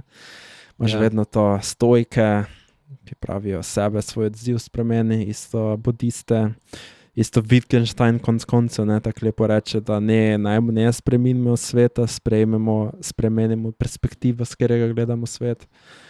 Imaš pa pol druge, mogoče bolj politične filozofe, ki pa pravijo, ne, treba družbo spremeniti. Mogoče bi zato kdo očital, kaj pa če preveč, če greš na sebe, recimo, kaj bi zdaj zelo v sebi se ukvarjal, če pa se tam dobesedno otroke bombardira. Ne, to je tista kritika zmeraj stojkov pa tega, ker pač postanejo apatični, ja. Kar pa ni mogoče fajn. Ravnodušen si. Ja, ni dobro živeti v ravnodušni družbi, oziroma mogoče pa bi si marsikdo, recimo, ne vem, tudi v Nemčiji med drugo svetovno vojno želel, da bi ljudje bili popolnoma zgroženi, pa več ne mogli živeti z tem, ko bi, mislim se zdaj to, koliko je bilo znano, je polemizirano, ampak bi si želel v taki družbi živeti, ki ne mogli prenesti tega, da se take stvari dogajajo, kot so koncentracijska taborišča, ko bi videli tisto deportacijo, pa bi pač bili, čakaj, kaj je to grozno. Ne pa tako, da zdaj sem gledal Schindlerjev seznam spet, pa scena ene punčke, ko tako se zadere, tako goodbye Jews, goodbye Jews, tako 6-letna punčka, pa pol se misliš, ja, to pa kar bi hotel reči, da bi gledala za njimi, pa bila, kaj de facto se dogaja, pa čutila njihov žalost. Ja, ampak potem v bistvu, mislim, red ne bi hotel, samo da bi sočustvovala s tem, pa se zgražala. Ne, verjetno ne, Zdaj ampak punčka bi pa bil verjetno to ne, prvi. ampak Mislim, vsi ja. tisti, ne vem, odrasli. Ja. Kaj če bi Punčka se zdaj bolj vsaki od tistih, simbolično, ja. kaj če bi deloval drugače? No. Kaj če bi imel v sebi ta premislek, to je zlo, Ja. ne bom tega delal. Pač, ne bom. Sam pač niso, ne. Ja. In pol se je nek tok delovanja spet lahko vzpostavil, ne. Mislim, zdaj pač na to vprašanje, sej seveda ne je težko. Mislim, rečete, da zdaj posamezniki, gremo se mi preiskovati, mi smo krivi za, to mi je enkrat en kolega filozof očital, kaj bi tisti pokol v Srbiji, tisti dijak, ne. Kolumno si napisal za delo, ne. Napisal, katere sem točno, mislim, sem bil malo podoben argument, ne, postavil, da smo vsi malo soodgovorni za to, da v neki družbi nastane en posameznik, ki se čuti tako zelo izoliranega in pahnjenega v tako krizo. In pole tiste filozof rekel, ne, jaz pa nisem kriv, da tiste otrok tam še pobijal. Ja, ne, pač mislim, hotel je pač nek argument, da zdaj neke vzročne verige ni, ne. Res je ni, ne, zdaj na ta neposreden način, ne. Samo, gledaj, se tako zbredal tisti primer. To, ko se dva človeka pogovarjata, je ena mikro veriga. Efekt. Zelo ne maram ta metuljev efekt, pa vse te fraze, ne, ki se mi zdijo zelo zbanalizirane. Ne. Samo mislim, da je nekaj na tem, ne, v teh mikrointerakcijah. Če nič drugega, smo imeli primer Evrovizije. Ja. No, v primer volitev. Koga boš volil? Ja. Boš volil pozerje, ki nekaj samo pozirajo, nekaj drže pa tega ne izvedejo. Boš volil tiste, ki dejansko, ne vem, so za neko vojno. In tako naprej. In komu boš lahko omogočil, da pride v politiko? Ja. Kakšne bodo javne razprave? Kaj boš kot akademik v končni fazi? Na kak način boš se soočil s problemi? Glavnem, no zdaj to imamo... Samo pol spet, ne, pol pa imaš že neko stanje, ko je že vse dokaj slabo in zdaj kot posameznik živiš tako dokaj normalno življenje odrekanja in požrtvovanja in skušaš biti dober človek, tam pa ti dela nekaj radikalno zlo. Je res odgovor, da greš sam sebe pa se izboljšati, pa si reči, ok, da sem en izmed tistih v kolesju tega sistema, ki pa ne bi tega omogočil. In potem, kar dopustiš, bi vseeno mogli biti malo bolj, ne vem, če si pomisliš na ljudi, ki pa začnejo pritiskati tudi z nasiljem na te vršilce zla. Se tudi v tem je neka logika. Ja. Jaz mislim, da je vseeno boljše delovati na ta način, kot pa se zgolj zgražati. Z nasiljem pritisniti na tiste, ki delajo Ne, zlo. delovati na ta način, da prevzameš svoj delež bremena. Aha, ok. Da poiščeš zlo v sebi. Ja. Da je to bolj učinkovito, kot to, da mislim, se samo zgražaš. Dobro, glej, se ne rečem, protesti verjetno imajo funkcijo tudi v tem, ne? Da se neka politična volja izraža in da se premika na širok ravni. Ampak sej, tisti, ki že gre protestirati, je naredil že precej več, kot pa tisti, ki se samo zgraža, pol pa gre na Eurovizijo. Ne samo, ker načeloma ti lahko imaš vojno in potem lahko tretja sila stopi vmes in z čistim nasiljem ustavi to vojno, ne, naprimer, saj mislim, da nočem dati dobenega konkretnega primera, da ne bi bil zdaj, ker imam premalo zgodovinskega znanja, da bi rekel, da to zdaj res odgovarja mojemu primeru, ampak pač imamo... Deus ex machina.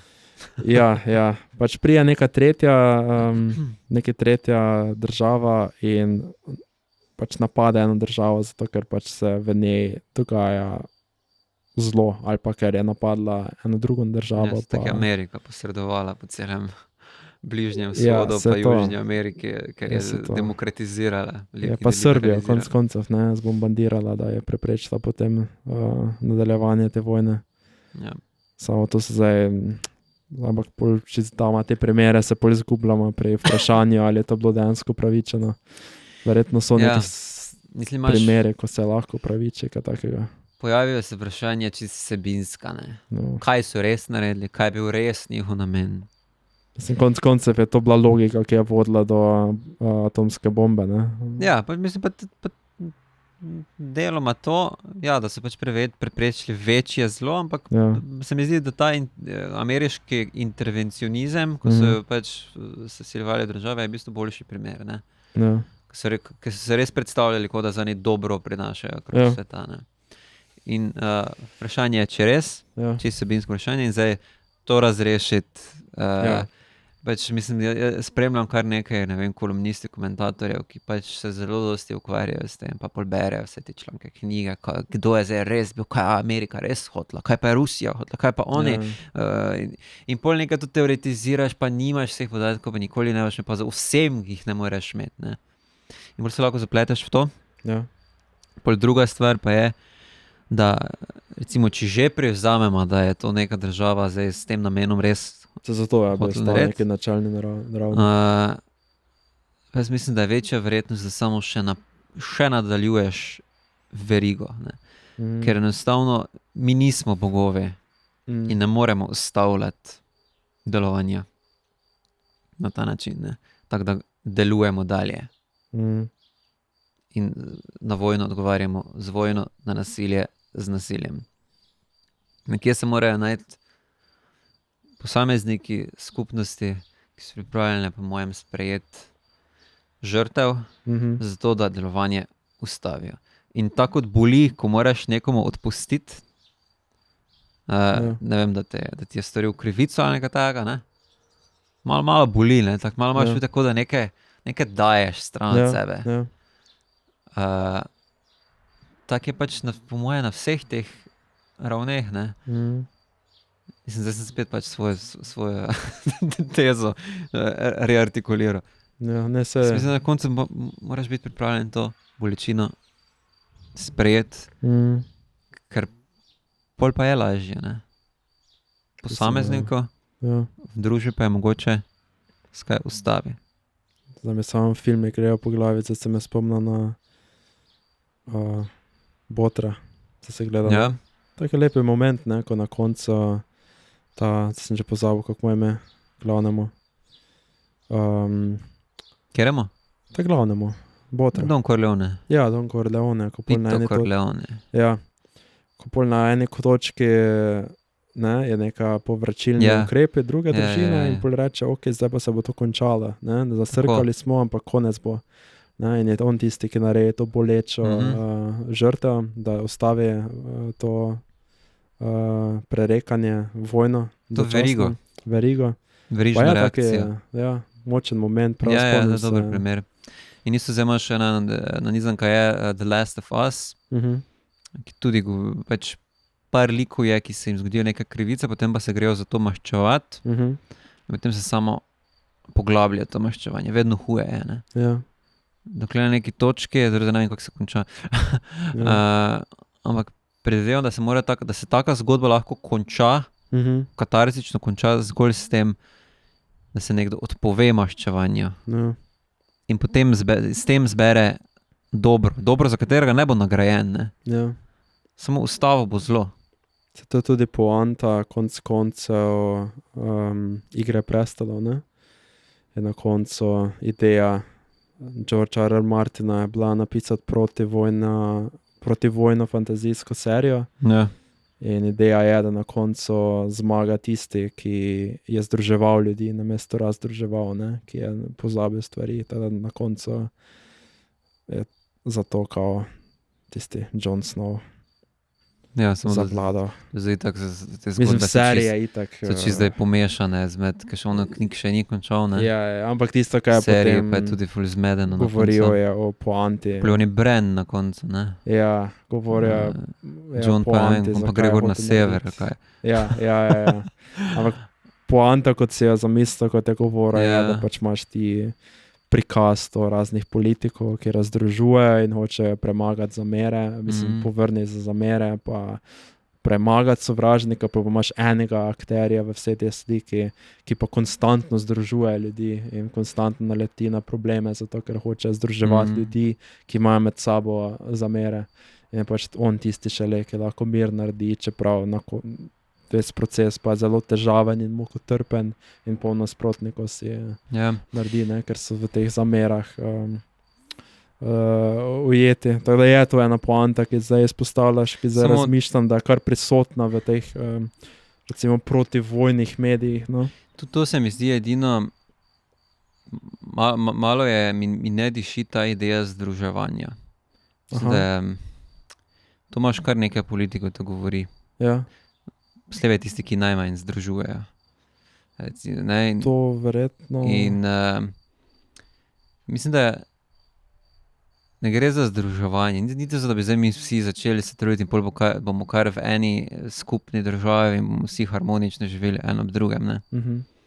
Se mi zdi, če gremo v to smer, bomo v resnici prej utrli pot nekim enoumjem, ker bodo ljudje vedno znova ugotovili, da pač človek je tak nepredvidljivo bitje, toliko ima nekih svojih pristranosti, da se ne bo držal ene ideje, razen če ga prisiliš. In bo vedno nek pluralizem, vedno nek različni ljudje, različno misleči, bolj se bodo vedno znova začeli tepst. In zdaj, če ti rečeš, gremo se vsi združevati, boš nekaj ceta se boš trudil, pa na koncu boš videl, da ne, treba vdariti po mizi, pa spostaviti ideološki aparat državni, ki bo zagotovil to enovitost. Ne? In bolj se vsi ti idealistični, utopistični sistemi se izlovijo na ta način. Se mi zdi, da je ta bolj skromen cilj tega, da rečeš, ne, sedaj da bomo se vsi razumeli, ampak imamo pa to moč, ko vidimo, da so neke verige delovanja, neke reakcije, da lahko odpuščaš in hkrati prevzemaš odgovornost za svoj delež v teh reakcijah, da se vsaj to najhujše zlo zmanjšuje. Ja. Sej, recimo to združevanje bi mogoče vzel malo bolj širše, recimo, ko imaš neke politike. Najslabše se mi zdi to, da imajo pač te svoje zavezništva pa pripadnosti, zaradi katerih morajo razmišljati zaradi neke skupine ljudi, oziroma zastopati neko skupino ljudi, namesto vseh ljudi. Ja. Ker če bi prišel z tem mindsetom združevanja ljudi, bi verjetno neki politik premislil, kaj je dobro za vse, odprto se v tem pogovoru in potem preprosto to zastopil. Zdaj pa pač bolj se razmišlja v tem, naša klika želi to, dajmo nadvladati tiste, ki želijo drugo stvar. Moče v tem smislu bi,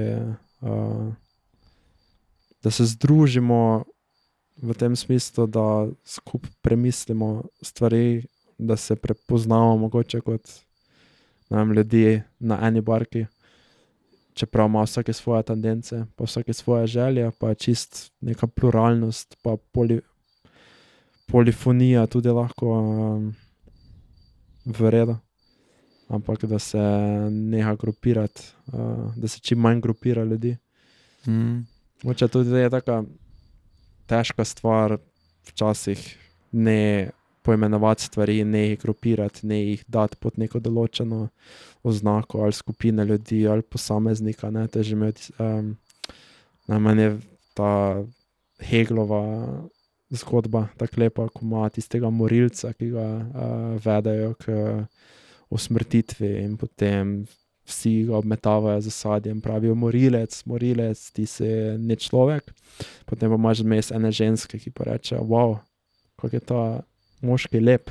In se vsi zgražajo, lep, če pa je morilec, ker ga razčlovečijo pod to etiketo morilca in več niso zmožni gledati njegove konkretnosti. Ne? In Hegel potem pravi, ne? Kdo misli abstraktno, mase ljudi, ker poenostavljajo realnost, kdo pa misli konkretno, filozofi, ker se skušajo pospeti nad te poenostavitve in gledati recimo tudi človeka kot človeka. Se mi zdi, da je to tudi nekak naloga ali pa neki humanistični ideal, ki ga verjetno pravimo zasledovati, da se odvadimo razmišljati abstraktno na tak način. Ja. Ker je to tisto, kar potem zelo omogoča tudi, da gledaš posameznika kot X, namesto kot konkretnega osebo z svojimi željami. Pa in da v končni fazi gledaš pravicami na zlo, kot na nekaj abstraktnega. V resnici pa je konkretno. Ni stvar nekih raztelešenih duhov, ampak je stvar našega delovanja. In na kak način deluješ, kaj je tvoje, tisto, kar te vodi pri tvojem delovanju. Ne? Smo pa zdaj se tu že dotaknili neke teme, ki jo bomo gotovo še v kakem posameznem podcastu delali. Pač vprašanje je, kaj pa naj tu bi mogla politika narediti, ne? Ki po eni strani mora združiti mnogo v enem, ne da bi eno se razblinilo. Ampak to je... Jaz sem razsvetljen. Sonce te je obžarilo. Kaj se prav, ne morem te, ampak je fajn. Ampak mislim, da to si lahko prepustimo za kakšen prihodnji podcast. Misliš, da smo dali kakšne zadovoljive istočnice gledalcem, poslušalcem? Mislim, da zadovoljivih istočnic nismo dali, ampak to ni najin cilj v končni fazi. Ne? Najin cilj je dati nezadovoljive istočnice, ki bodo poslušalce spodbudile k temu, da o tem razmislijo sami, skupaj z nama, proti nama. Čeprav upam, da so pa vseeno zadovoljive v svoje nezadovoljivosti. Da niso take, ko bi človek rekel, ojoj, to pa res bilo zgolj mnogo hrupa za nič. Ali pač. Hvala za posluh in se vidimo naslednji mesec. Mnogo hrupa,